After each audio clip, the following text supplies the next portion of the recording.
No. Please. We can fix that. This is what we do for a living. Talk. The character of Maz, do you actually know people like that? You know, I don't really, but I have made up in my mind that I do. I kind of based him on those guys who hustle people for chess games in Washington Square Park and Tompkins Square Park in New York. They're clean enough, so they live somewhere. They dress in kind of homeless chic clothing, and they are intelligent. So I based it from the outside in, and then I just started finding out. You know, we have a criminal consultant on the show, a professional criminal who had to start working for the FBI or go to prison.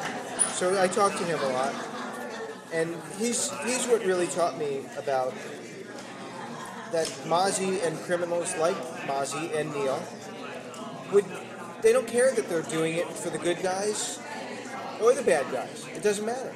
It's the caper. It's the fun of it. It's the fun and getting away with it and being proud of your handiwork. Look at this forgery I made. Look at my good work. It's pride in it. You know, it's something I talk about with my brother all the time about how moguls must feel. Like I don't understand Sumner Redstone or Donald Trump or these guys. I don't understand if I've got, $100 billion in the bank, what would make me go to work the next day? And that's what these criminals are like. It doesn't matter. He doesn't care if they're getting money or a car or whatever. It doesn't matter. It's just about, look what I got to do today. Look what I got to get away with today. Now, I noticed that your character, Mosey, takes very good care of Neil. And over in the line, you went over and straightened Neil's or Matt's tie. So is that you as taking care of him as the character, or is that just the way you are? Both. I'm, Matt's been working for a while, but I do try and take care of him. A lot of the cast looks to me. They've all been working. I've been working for a long time, so like a very long time. I do take care of him, but also yes, that is the character. He would do the same for me. I mean, we absolutely. It's complete bond of trust. Personally, caper-wise, I will. Mozzie will always take care of Neil, and Mozzie has one thing in his life that is solid, and that's Neil. And we learn more about that this season. As it's just the luxury of the show going on for a while. We learn more and more about the character, and we're going to see how they developed this bond, how they got together, how they started doing capers together. Oh, really? So we're going to see that in some kind of flashback, which I hope to God involves an amazing hairpiece. That is my dream come true. I want like a Jufro, So, in that vein, since Neil's character keeps getting all the fancy places to stay and all the hot women, in the flashbacks, Maz is going to have. Well, you're gonna see very soon in a couple of episodes a place that Mozzie lives that is quite admirable. So Mozzie does all right, and you're going to see a love interest for Mozzie. It's coming up a week from Tuesday. So you'll be seeing.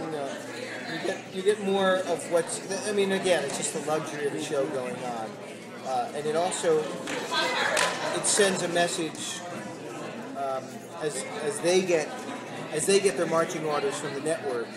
It sends a message to the show and to the world watching the show that this show has legs.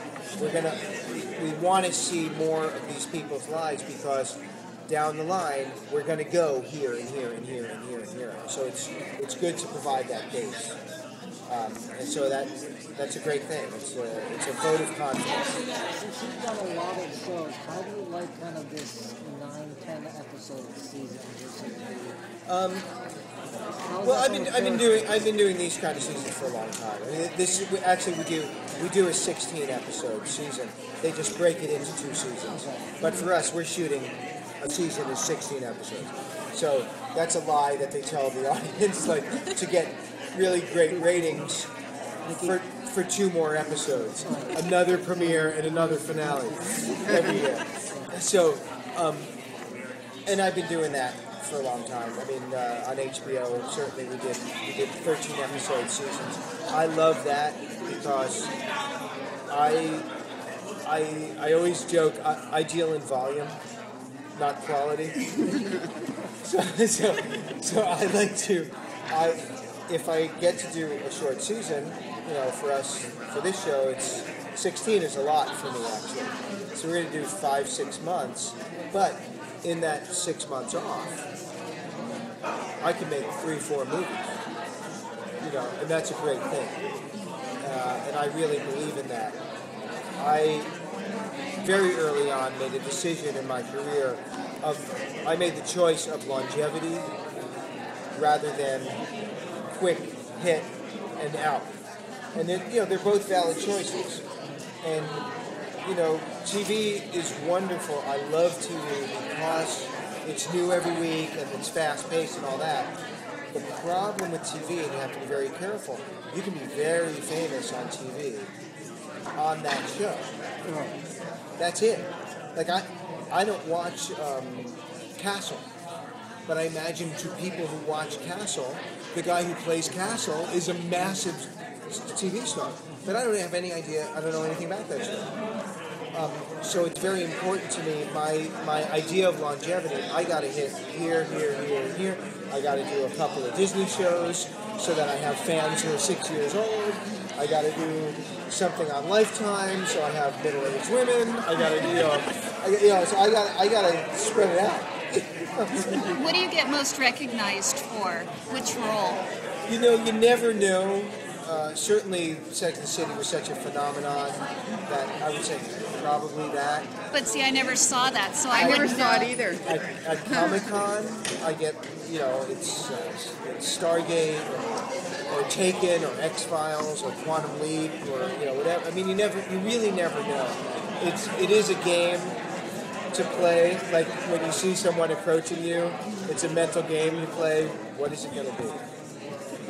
What is it going to be? If it's a burly looking, like, if it's a law enforcement guy, I know it's going to be NYPD Blue. If it's a flamboyant looking man, I know it's going to be Sex and the City. You never know what it's going to be. Okay. Well, thank you very much. Thank you so much. Okay, sure.